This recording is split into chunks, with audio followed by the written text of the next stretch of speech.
locked in. Look at what we have here, folks. To the only show that matters. The cream of the crop. Duke loves wrestling. And there is no one that does it better than your host. I have come here to chew bubblegum and kick ass. The Duke. And I'm all out of bubblegum.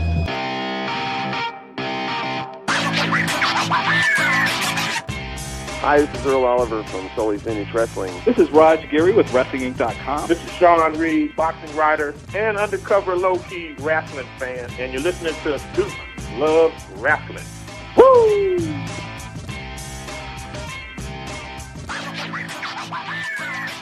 Welcome back to the Duke Loves Wrestling podcast, the show about pro wrestling and everything else.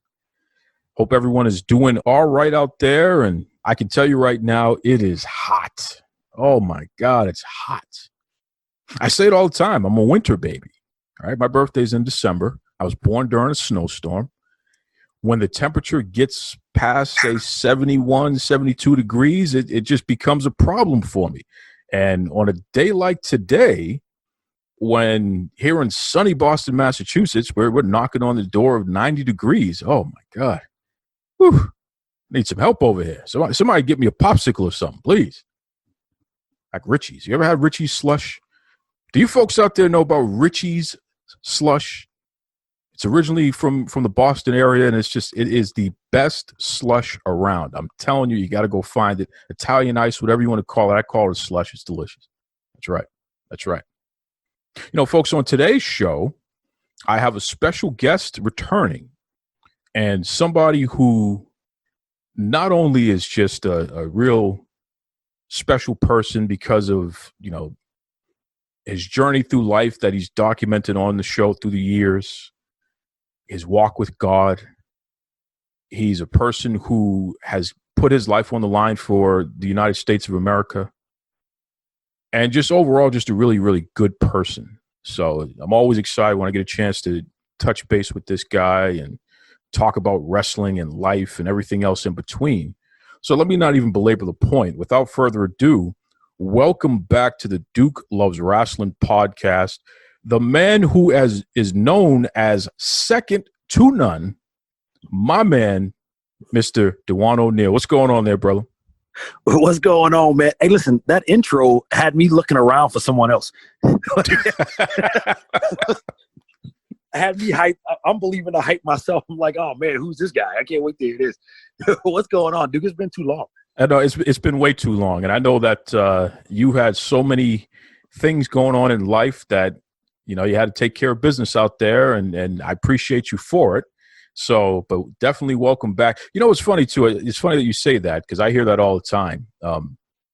I don't think we are programmed to understand our impact on life and the true gravity of what we do and how important we are. So it is interesting when you hear somebody else, whether they recite your bio or whether they just talk about their impression of who you are. It can be like, oh man, who are they talking about? Somebody else? Who are they talking about? It's, oh, you're talking about me?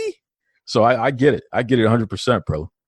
I mean, it's crazy because I think that's by design of God, like that you're not cognizant of your contributions or everything that you do. You kind of just live your life. And if you're doing what you're supposed to do and you're on task, be that, of your own, someone else's or anything like that, you're kind of just focused on getting what you got to get done. And it's like, I don't have time to check the scoreboard because I'm too busy playing the game type deal. For sure. And when we talk about playing the game, I mean, you are an independent pro wrestler. You are somebody who has, been knocking heads, putting in the work, doing the thing out there. And for a guy who is as jacked up as you are, you got that speed and power. I mean, just, it's amazing. When you look at the current landscape in pro wrestling today, did you ever imagine that you would see what we have right now where the majority of wrestling events that are happening, they don't have crowds. There are safety protocols and limits to how many people you can have in a venue. If you worked on a wrestling card that didn't sell well, you may not have had that many fans, but now this is going to be the norm, whether no matter how well it sells. We got to do some social distancing. So just your impression as an independent pro wrestler, what do you think of all of what's going on in this COVID-19 world here in 2020? Well, I think the only people that are really truly affected by this are people who didn't spend time on the indies. I think any indie wrestler could tell you there have been crowds of 2 people or of 10 people, but you still have to put the show on like you're at the Garden. That's Boston, not MSG. But you have to. I think that coming into the business, you don't ever picture it being this way. You always kind of picture yourself main eventing WrestleMania or working towards that, or feeding off the energy of the crowd, making a connection with the fans and things of that nature. But COVID has taught us what's necessary. I think COVID has allowed, or not allowed, but forced people to strip down all of the pomp and circumstance and the dog and pony shows and focus on what's absolutely necessary. And it's crazy because wrestling still remains an outlet for so many people, even with empty arenas. And then, someone figured out, hey, what if we put trainees here? What if we put other wrestlers there to make the noise? And then it's kind of fun from a wrestler standpoint because you get to be a fan again.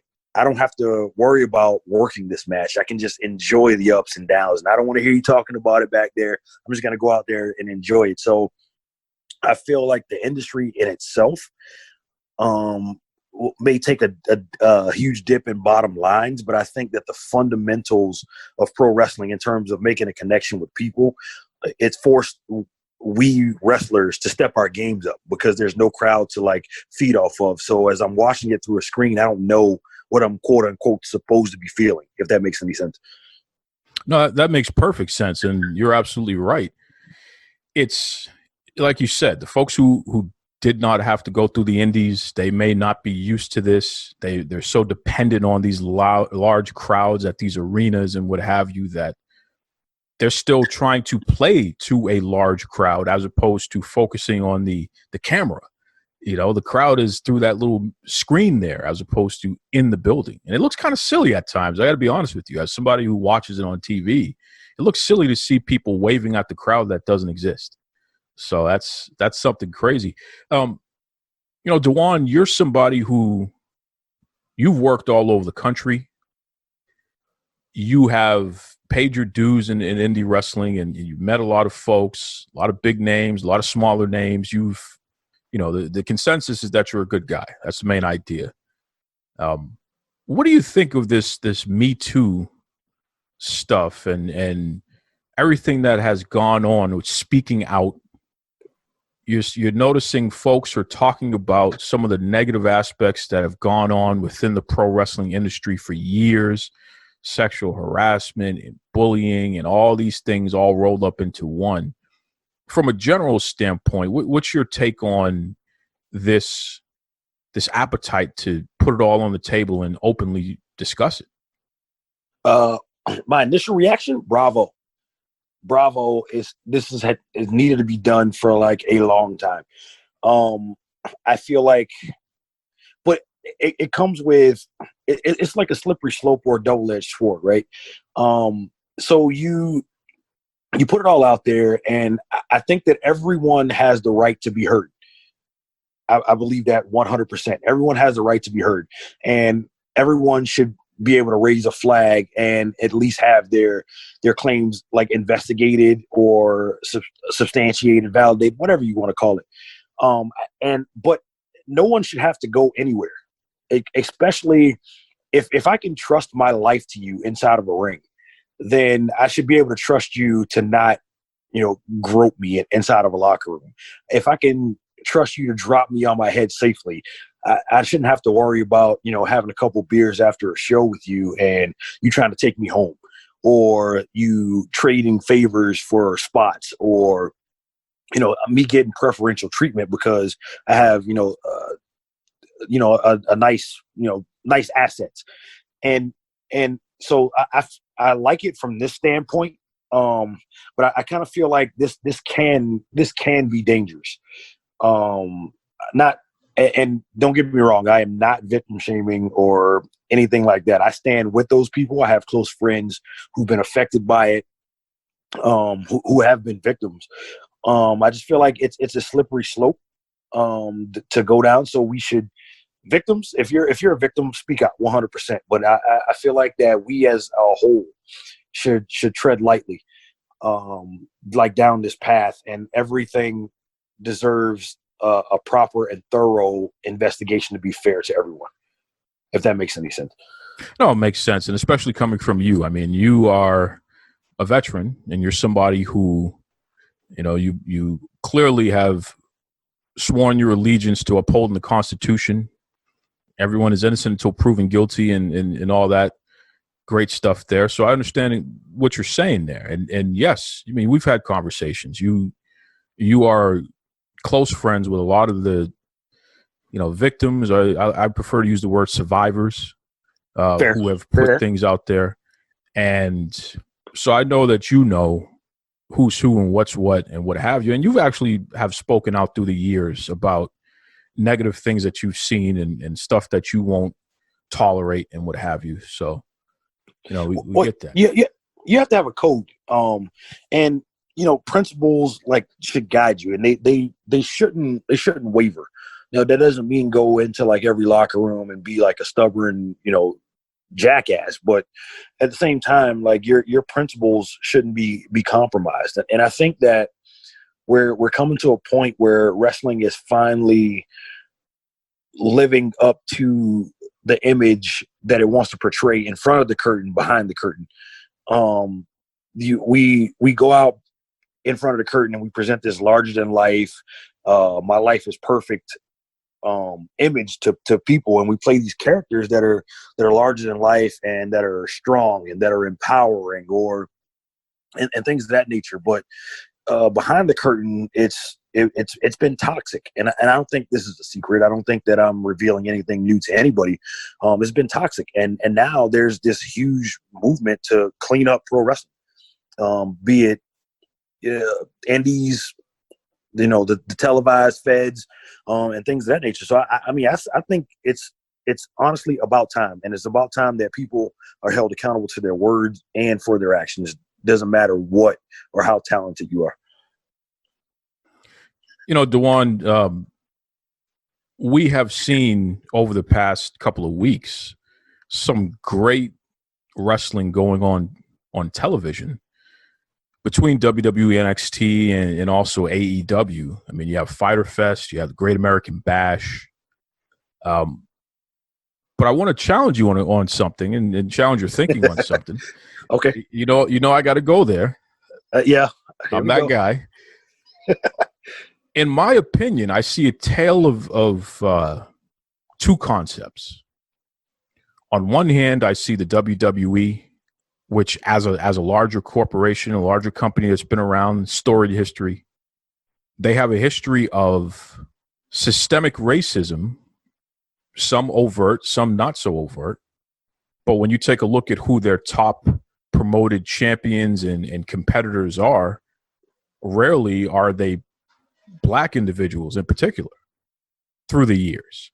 Now, a lot of that has changed most recently, and you can look no further than NXT to see a glaring change of that concept. So in that sense, diversity seems to be something that they're putting front of mind finally, and it's in stark contrast to what their history has been.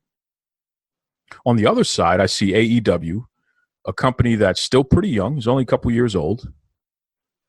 They have promoted the fact that they are going to be an alternative to the status quo, and that diversity is something that they will be very serious about in practice, and it's something that you will see. They'll be very serious about women's wrestling and all these other things, and present themselves as a sports-like atmosphere, as opposed to something that will insult your intelligence.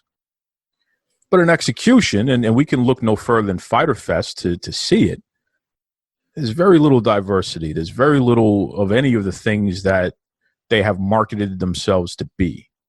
Am I wrong here? Am I missing something? Or unfortunately, is the proof in the pudding here on both fronts? For the WWE, I'll start there. First off, congratulations to Keith Lee. That was huge what he pulled off last night rather. He became the first double singles champion in NXT history. And him obviously being a person of color or a black man that's huge that the WWE has come that far from no or hardly any, I'll say, people of color representing the brand to Keith Lee being the undisputed guy. So congratulations to him for that. And you're right. But Duke, I'm going to ride with AEW. You and I have been at this since its inception. I'm going to ride with AEW. I'm not a closed-minded individual, nor am I naive or ignorant, right? So I see your point, and currently you are correct. But I still believe that the AEW is going to do what they said they're going to do. I'm going to hold out hope because or as evidence, I'd like to offer Sonny Kiss started to take a more prominent role, or the Private Party in contention for the tag titles, which I believe they're inevitably going to get. They were touted highly when they were signed. They're very talented individuals, and they both can go singles.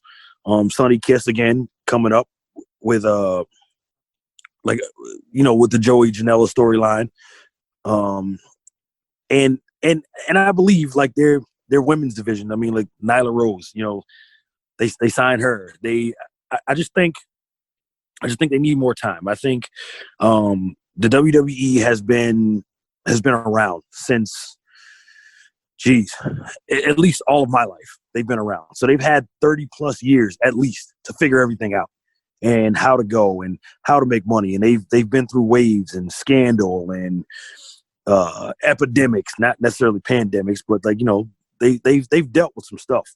And through all of that experience, I think they know. They put their stuff together. They put their heads together collectively. Whereas AEW, you have a football guy and a bunch of wrestlers trying to figure it all out, which I applaud them and commend them on, because it's courageous, and it does offer an alternative at least to watch. But I'm going to give them a little more time, Duke, a little more time. Second to none, Dejuan O'Neal. How much time do I need to give you to do the thing that you said you were going to do? I mean, because here's my biggest point of contention. The marketing was, we are going to be the alternative. We're going to be diverse. We're going to take women's wrestling seriously. That was the marketing. Before they officially had a match, they let the entire market know, this is what you can expect from us. To date, it's really not happening. And I'm going to zero in on something in particular. Black male singles wrestlers. There's not a single black male singles wrestler in AEW who is actively being featured in any kind of prominent storyline, who's actively being featured as a threat to the AEW championship. There's not a single black male singles wrestler in AEW who has gotten as much television time, as much marketing from AEW through their various social media networks. There isn't a single black male singles wrestler who has been featured like their white peers. Jungle Boy, Orange Cassidy, and Darby Allin. These aren't big names. These are guys that no one really knew about. And I'm not talking about the niche wrestling fan, but nobody, the average wrestling fan did not know who these guys were before AEW started. So they've been built. Luchasaurus, they've been built by this company. Yet black male singles wrestlers aren't built at all. So how much time are we supposed to give before we can hold them accountable and say, hey, what's up?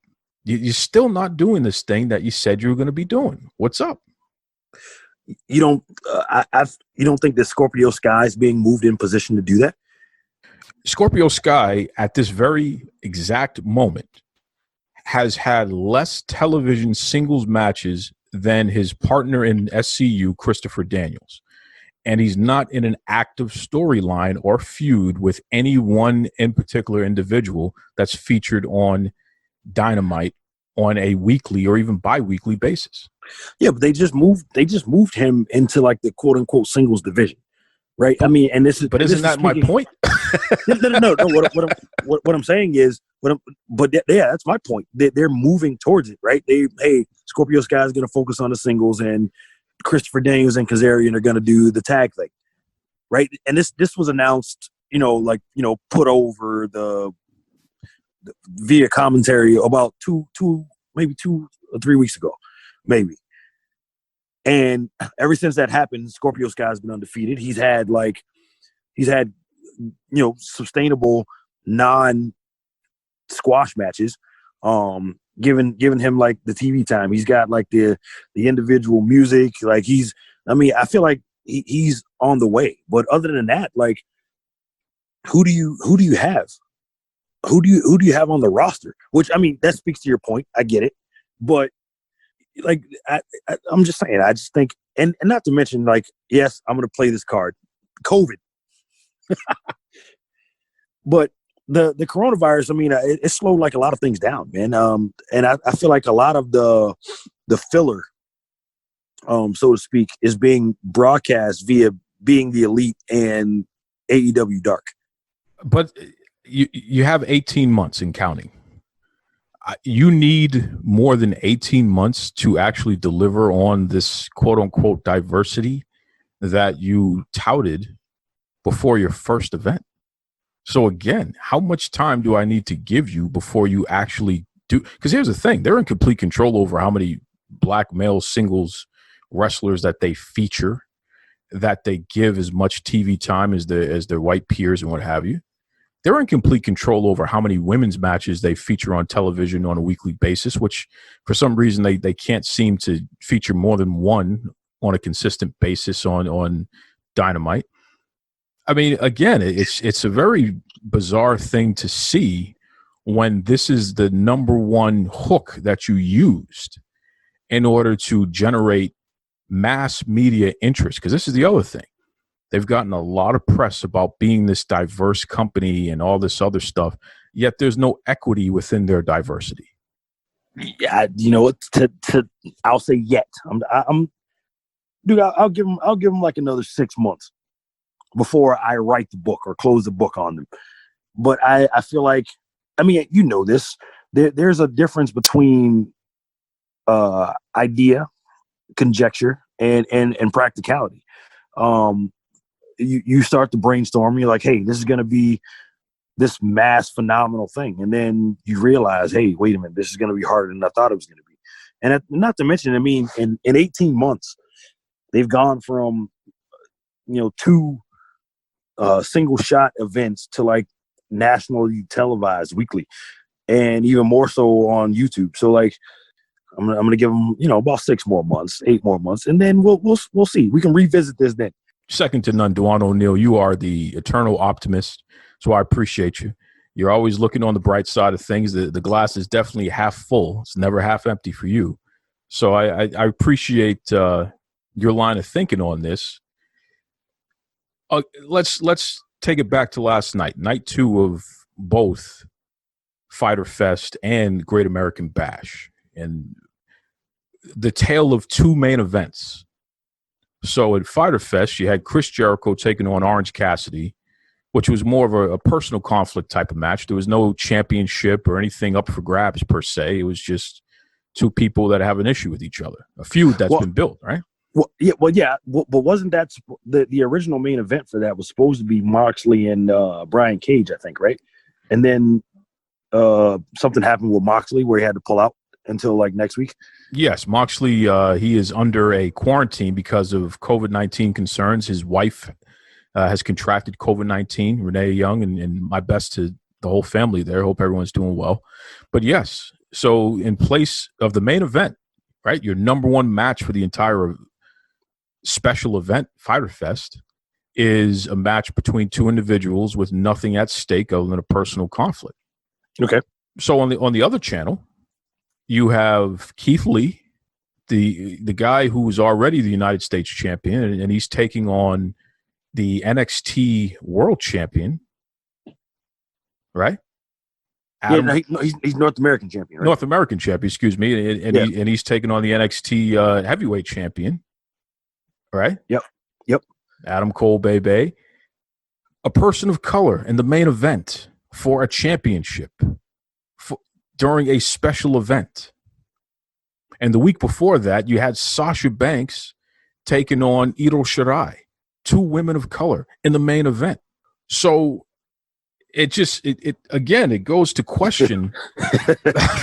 Hey, you know what? I got nothing for that, Duke. That was equity. All I'm asking for within this quote unquote diversity is equity.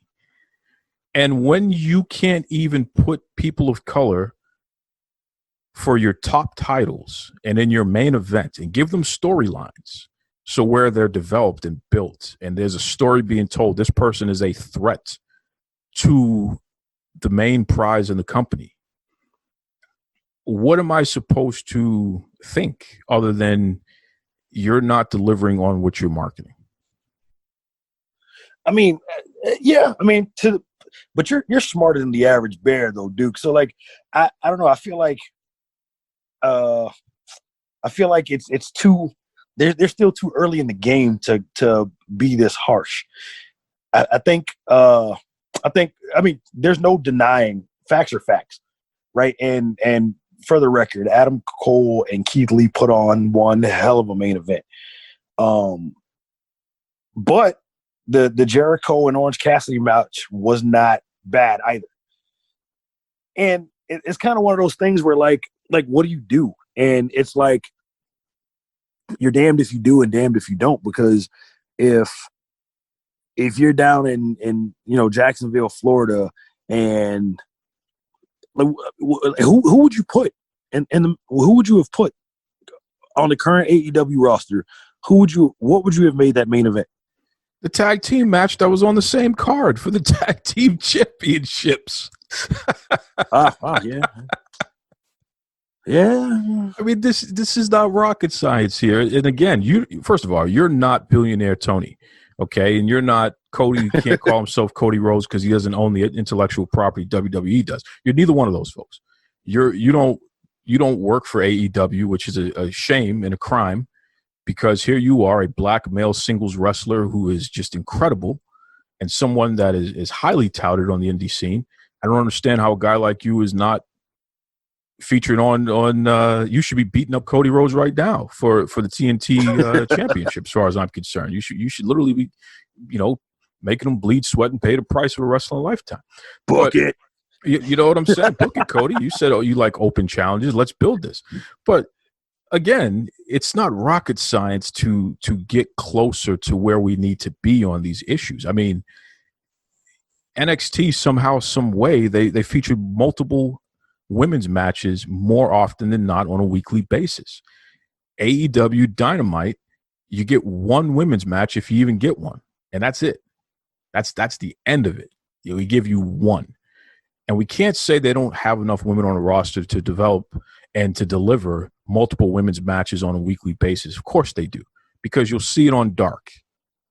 So that tells me they're in the same arena. They're in the same locker room. They got their boots. They're ready to take bumps. So what's the real issue here? But correct me if I'm wrong. It appears that Dark is what main event or Sunday Night Heat used to be to Dynamite, right? Which is like the main show, right?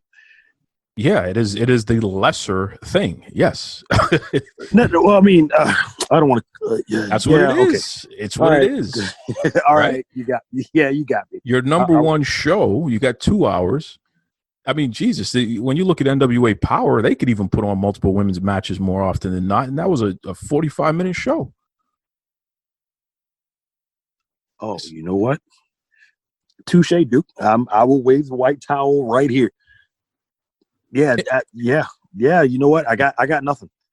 Impact Wrestling, which I watch every week, multiple women's matches every week, more often than not. I'm not going to say every single week because I know some ham and egger is going to be in my inbox. Oh, Duke, what about 15 weeks ago? No, okay.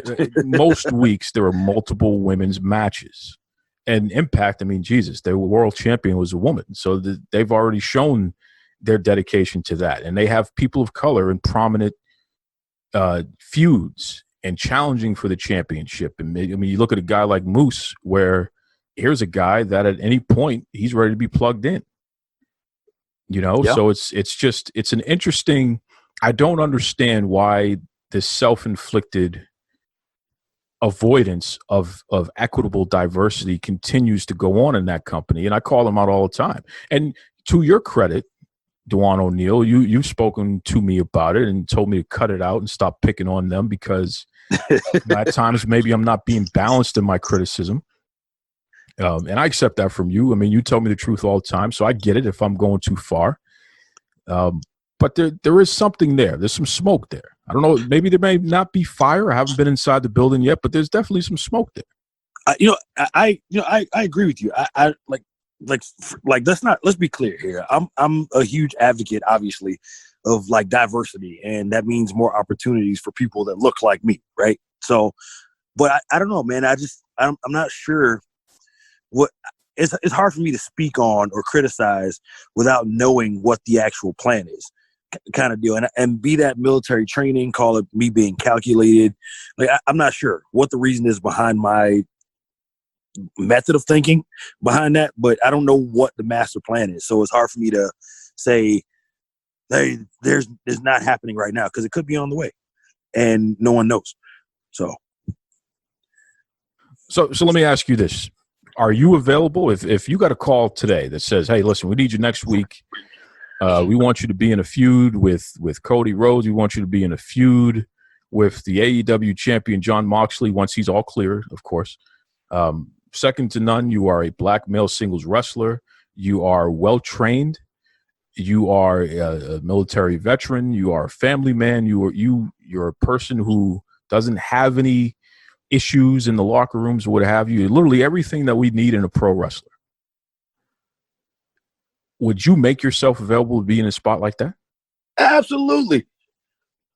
Well, listen, if they told me they needed me next week, I was on the plane yesterday. Like, are you kidding me? Listen, and Cody Rhodes, I know you're listening because that's what you do. You're waiting to hear the next negative thing that Duke Loves Wrestling is going to say about you. And let me say something about Cody Rhodes and also about his wife, Brandy, who I have a tremendous amount of respect for, by the way. I think Cody knows the right thing to do. And I think in his heart of hearts, he wants to do the right thing. I think that there are so many cooks in the kitchen, especially old school cooks in the kitchen, who continuously give him reasons not to do what he knows is the right thing to do, and they use their experience as justification. So in the end, you get a product that is very much status quo, as opposed to what you see on the other side in NXT, which is just, quite frankly, it's a major promotion catching up to the indies. And for people who aren't educated enough to know that on the indies, diversity and what have you has been happening. I mean, you've been on plenty of cards where that's the rule. It's not the exception. But it looks evolutionary when you see the majority of the champions in that promotion are people of color, and the majority of the matches. Every match last night had a person of color in it. Yeah, every match. And I think I saw something today. They said like the WWE had 8 champions of color. Yes, and that's off the top of my head. There's less than 20 champions in the whole company. So I mean, that's almost half their champions. Yeah.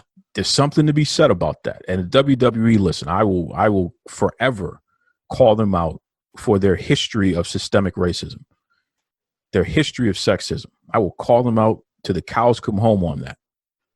But if you're the new kid on the block, I don't feel I need to give you time because you've gotten something that the WWE never had. You had an opportunity to see what not to do. You had an opportunity to figure out all the ills and the wrongs. So why are you participating in status quo as opposed to the changes that you claimed you were going to deliver from day one? That's it. Dejuan, switching speeds for a second here, because something that's more important than anything that we've talked about thus far. Congratulations, you and you know your lovely lady there. You're officially parents, and you know you have a new child. First of all, how's fatherhood treating you? Busy. Busy. Thanks for the congratulations. Yeah, it's busy, man. When he's awake, you're trying to play with him and get him to smile, changing diapers, changing clothes, wiping drool. When he's asleep, you're trying to creep around, clean the house, not wake him up, still making bottles, still cleaning clothes. It's busy. It's busy, but well worth it. How has being a father affected how you view being a businessman and being a pro wrestler and your approach to the industry in general? I mean, circling back to like what we were talking about, you know, prior to coming on air, maybe a couple days ago, or maybe earlier today, something. Anyways, it makes me appreciate this speaking out movement that's happening and this cleansing that's happening, because I think that once you have a child and you want the child to grow up with no harm, and you kind of want to put them in this bubble and shelter them from like everything that is ever bad ever, and especially something that you're a part of or something that you can control the exposure to. Like you can't control what they learn in school. You can't control what they watch on, well, you can to a degree, what they watch on TV or what they learn via like social media, YouTube or whatever, but you can influence the environment that's around you. So it makes me appreciate that. In terms of my approach, it makes me go 10 times harder.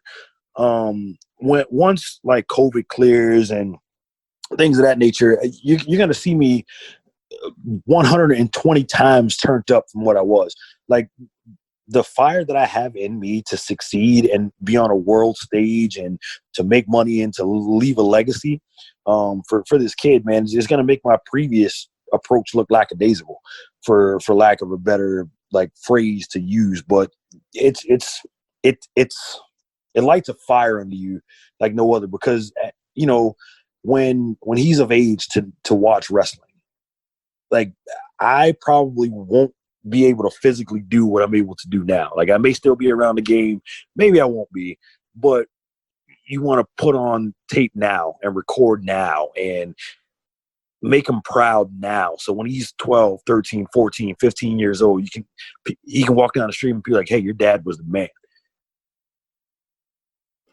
So speaking of that, now because you have this newfound gear that you've kicked into and that, you know, the baby has driven you to, let everybody know, all the bookers, the fans, anybody, you know, Cody Rhodes and Tony Khan, Vince McMahon and Triple H, let everybody know how can second to none be contacted, get booked, be somebody to be brought in and really bring the pain to the wrestling world once again? Listen, my email address, Dejuan.O'Neal, 1 @gmail.com. I'm on Facebook, Dejuan O'Neal. I am on Instagram, Dejuan O'Neal 1, on Twitter, Dejuan O'Neal 22N, and YouTube, Becoming Second to None, which my last couple episodes, Cody, have been me campaigning for a tryout from AEW. So yeah, that's all of my like social media. It's all my name, Dejuan O'Neal something. And you know, if all else failed, just Google. I think I've made it to the point where I'm on the first 5 pages if you Google my name. So I mean, I'm on the first page and I own the first 5 pages. If you Google my name, so I'm making waves now, but that's nothing compared to what you're about to see.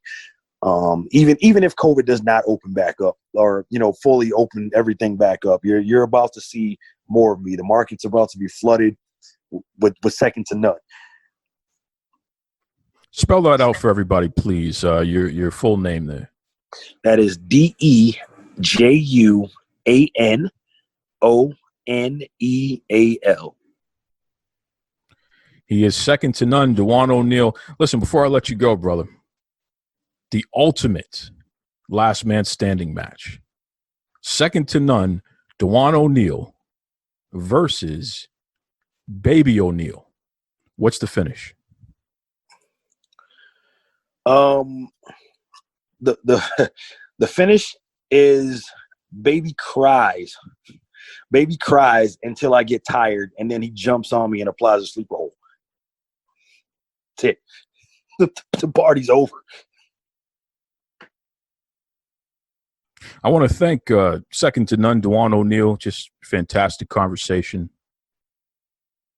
We covered it all right there. It's pretty fun, And folks, I'm not opposed to anyone coming on the show and disagreeing with me and sharing a different perspective. Since the beginning, that's what we've always been about.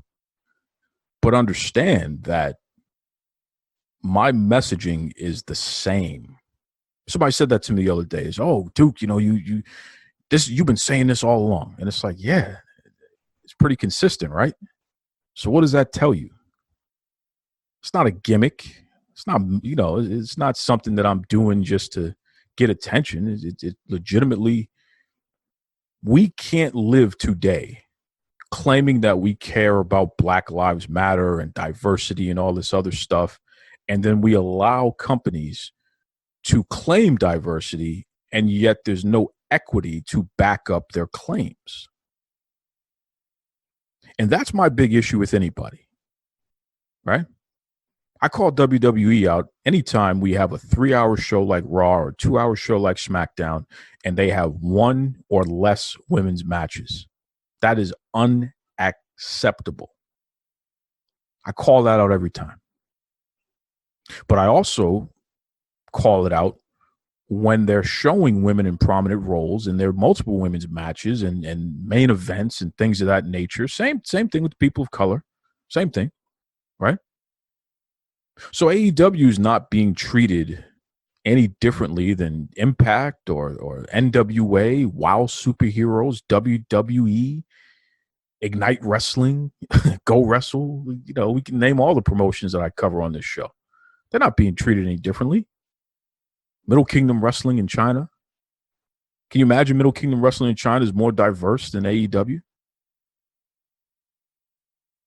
They have Asian, they have Black, they have white, people from Britain, and all kinds of different things going on over there.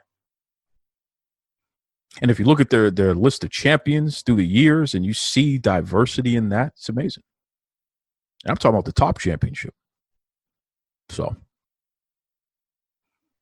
AEW, you're going to get it right, and I know you will do the right thing because it's the right thing to do, and it's not about me and it's not about you. It's about the right thing to do. And the more you don't, the more you get called out, and the more you do, the more you get praised. That's how it works. I don't want anything from AEW or WWE or any of these other promotions. I just want the right thing. And I told Cody Rhodes and I told Tony Khan, they're welcome to come on this show and talk about it. I've challenged them. I don't think they will, because I don't think they have a good enough response to why black male singles wrestlers are not featured on television and on their social media with the same vigor as their white peers. I don't think they have a good enough response to one women's match per week on Dynamite more weeks than not. I don't think they have a good response to that. I think at the end of the day, they don't want to talk about that right now. But they have to. And the way that they can talk about it right now is fix the problem. It was incredible to see Keith Lee at the end of the Great American Bash with the American flag in the background and the streamers holding up the NXT World Championship and the North American Championship and everybody cheering him. You look at all the folks in the NXT crowd who, you know, they're the Performance Center wrestlers and what have you, but you just see so much diversity in that. It was incredible to see. We need more of that and less Chris Jericho versus Orange Cassidy for no championship, for nothing other than whatever personal conflict they have as a main event for your what should be a pay-per-view. That's the best that you could do when you had other matches that you could have put in that spot. Come on. That's self-inflicted. And quite frankly, it's unacceptable. So it is what it is. Listen, folks, be kind to yourselves, be kind to others. Until next week, take it away, Tony Schiavone. This is Tony Schiavone, and we're desperately out of time on Duke Loves Wrestling.